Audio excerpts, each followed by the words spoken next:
into your own head and probably thought it was one of his teammates or something else was happening there, but I was very surprised to see it. But fortunately, we go straight into another game. Looks like Arsenal is ready to rock and roll. I don't know which game we're actually going into, though. Pricey, it doesn't matter. Station 2. It's just loads of action all the time. We just do not stop. Back to back, we're ready. Stop. All right, well, looks like we're going back into the Diamond Gaming N9NE Lives game. Well, let's see how this one does turn out. It is, of course, 1-0 to Diamond Gaming so far. Can they close this out in 2? Of course, we're playing best out of 3s here, still in losers round number 3. And look at this hit, 9 lives.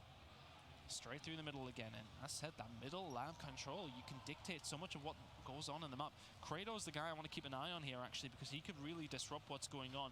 That bomb is going to go down at B, but they will not expect him in vents. They may have seen him. I feel like they did just before, and look, there's a player going to challenge him in vents. He is going to get taken down, so that makes things easier. It's a 5v4 retake for 9 lives. What can they do here? They're not set up too badly here, Ali.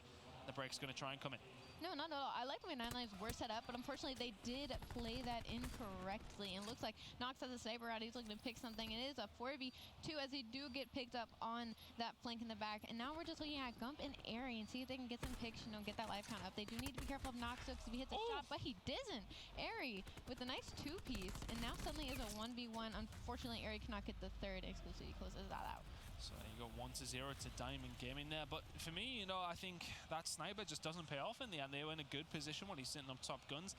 And it's not that difficult shots that he missed there. And, you know, if he hits those, then things maybe become a little bit more interesting. But here we go, best play of the game coming from Airy.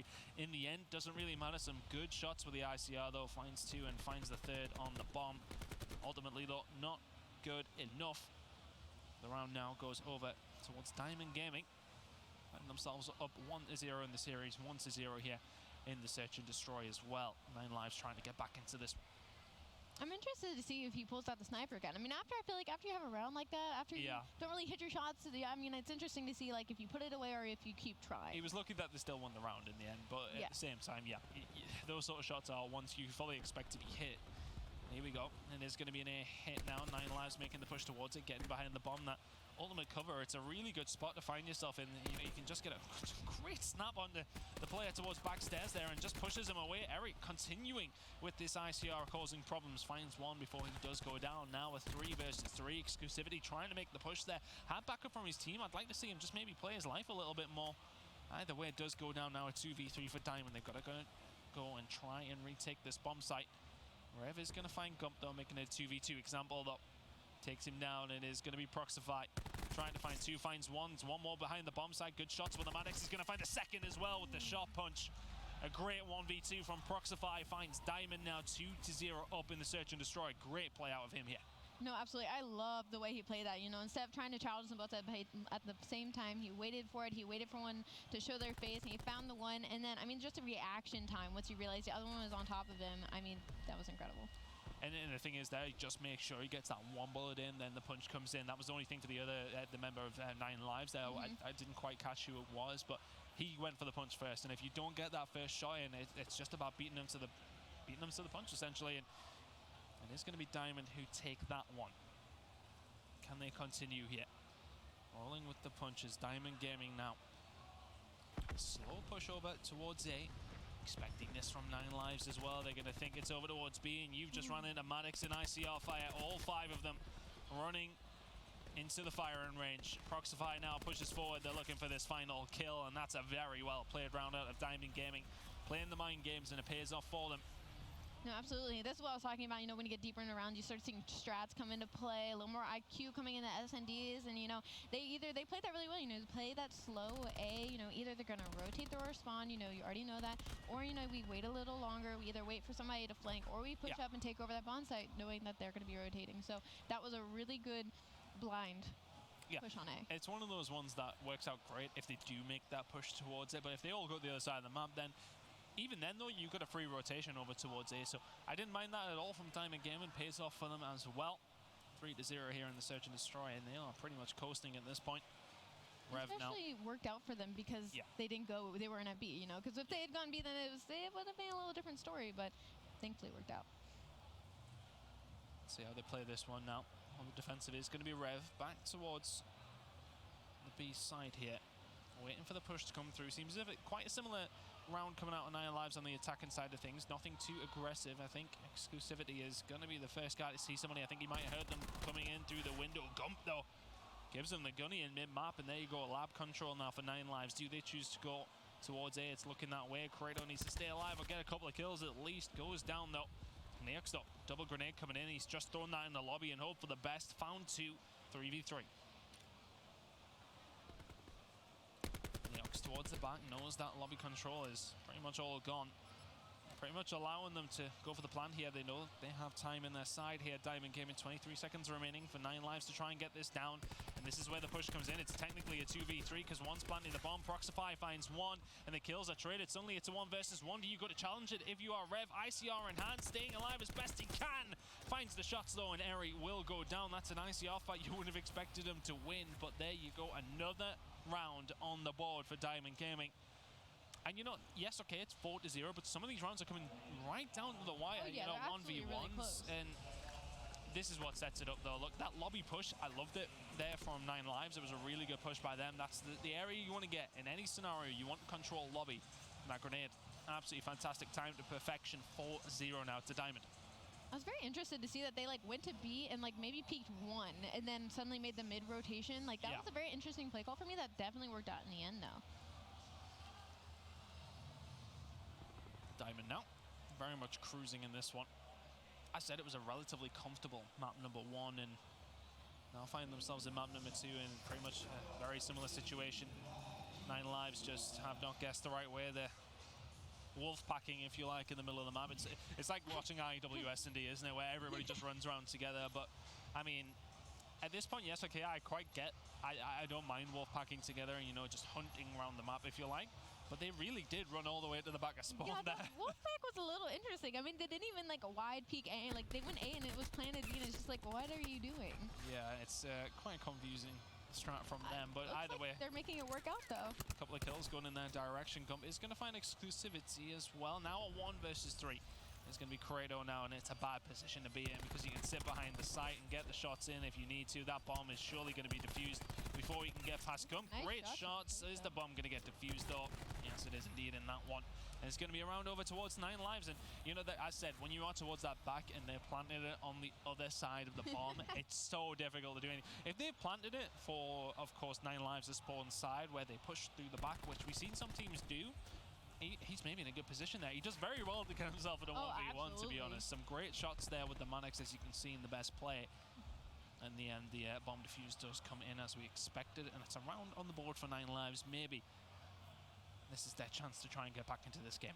And if you're 9 Lives, that was actually honestly a little scary. I mean, he got the 1, he got the 2. If you had like hopped on that bomb just a second too late, I mean, that was a 1v3. This questionable play is going on all over the place, I'll be honest with you. I didn't mind the 4-man push through lab, but I didn't understand the 4-man push towards the back of the spawn. I didn't understand that either. I mean, it just makes you think, I mean, how's communication going, you know? Like, just guys, this is what we should do. Like, what are you saying is going wrong at that point when you're all hitting the site from the back of your own spawn? It reminds me playing League Play with Bryce again. I hate to say it. Every time he's like, let's do this turn. What a terrible idea this sounds like, Brycey. What do you know? That is slander of the worst kind. Mainly because it's just a complete lie. We don't play League Play enough together, and there's a good reason for that. Yep, too high ranked. No, you are not. Let's just put that out there. No, he isn't, okay? 5-1 now. We completely ignored that round, apparently, just to slander Brycey, but I'm okay with it. It happened pretty quick. I mean, Diamond just, the kill feed lit up blue. I'm all right with it. If we're going to miss around and not talk about it to, you know, talk out on Bryce, it's a good trade in my Yeah, as long as it's going. They knew we were talking about Bryce, so they decided let's make it quick and not interesting. You're just a petty man, Kristana. Petty man. A petty man, that's me. Oh, anyway, back into this one. It's 5-1 to Diamond now. Looking good in the search and destroy. Looking good in the series for them. Of course, it's the losers round 3. Loser goes home. I mean, this is looking scary for 9 now. I mean, you're down 5-1. I mean, at this point, I mean, are you even like trying anymore? Like, this is the mentality. Like, are they still working to win right now? They've got 4 members actually in lab here, seeing what they can get going. They are going to get a couple of gunfights in their favor. It seems as if they're just like, right, screw it. Let's just have a 5v5 fight, see what happens. Rev does find 1. Now 1 versus 2. That was almost scary. Yeah, they nearly lined up. They really did nearly line up, but Proxify now needs to get the bomb, and 9Lives not aware of what's going on here, not aware that the bomb is dropped in mid-map. Wolf packing together in a 2v1, it does make sense. You move around together, you can get the trade. If Proxify gets the good timing here, he might be able to get bomb down. I mean, he had the decision, and then he made the bad one. It's one of those, though. It's a 50-50, and you just hope and pray that you make the right one. Well, then again, it doesn't look like 9Lives decided to rotate all the way over to bomb B, so he'll get it down. Now he just has to play this correctly. I mean, if he reaches that mid, almost. I really like that from 9Lives. They just wait for him to maybe pushing that side. You know, for me, I think you're in a 1v2. I'd rather see him push the defensive spawn side in that scenario, get the bomb down that side, and then push over towards the back of the spawn. Yeah, then at that point you can play time, like, okay, I'm sitting here, I'm watching, I see one peeking, but I don't see the second one, so that's when you automatically know, like, other one's going on the flank, you can prepare yourself for that from the back of the spawn, but when you just showed window, I mean, it's a little harder to defend from there. Yeah, I would say so. I think, you know, you've got the head glitch of the wall, I suppose, but that's it, really. I feel like you've got more to watch, though. I think if you're towards the back, it's sort of one line of sight. You have to watch maybe the side, or, you know, you can post yourself up, though, but in the end, it is going to be around for 9Lives. 1v2, I think maybe we could be a little bit overcritical of how he played it. Yeah. But, you know, there's ways that you know you could have worked around it, and maybe done a little bit better. But we go back into it. Another 5v5, 5-2 now to Diamond Gaming. Could this be a clawback for 9Lives now? Can they get back into this one? I mean, I feel like if Example and Boom just decide to pick up a little more, you know, get a little more of those kills and those trades, I mean, they might be able to do this because, you know, Gump unfortunately just went down, but he's been doing his job. Ari's been doing his job. Laz is up there, but Example and Boom really haven't showed up that much this series. Not at all, really, and it's going to be an easy kill on the last. Kratos finds 2 out of Vent, and those are the 2 kills that you question. Yes, okay, he comes out, gets 1, but where's the trade when you're in that position? Now a 2v4. It's going to be Boone an Example to try and do something here to keep their team in the tournament. What can they get going here? They're rotating around together. If they can find one pick. Is there somebody in the corner? No, he's in Vent. Sorry, I was just looking on the minimap. Yeah, it looked like he was maybe potentially in the corner of Lab, but in the end he was actually just in Vents, and I feel as if they're spotting him. Proxify now. He is probably going to go down, but the information has been gathered. Boone does find one. Diamond know exactly where they are, though. This bomb will go down here. Shots into exclusivity, though. Really good ones. Onto Example. Boone goes down as well. 2-0 victory now for Diamond Gaming. A very, very comfortable and convincing win, Brycey. Yeah, it certainly was. There was a few times in those rounds where it could have gone either way, though, and you're going to start tightening that up. Like I said, it doesn't get easier. It only gets harder as you go forward. But you know what? Speaking of going forward, we are going to go to a quick commercial break. When we come back, more here at the Mountain Duel Amp Game Fuel Open Bracket. See you soon.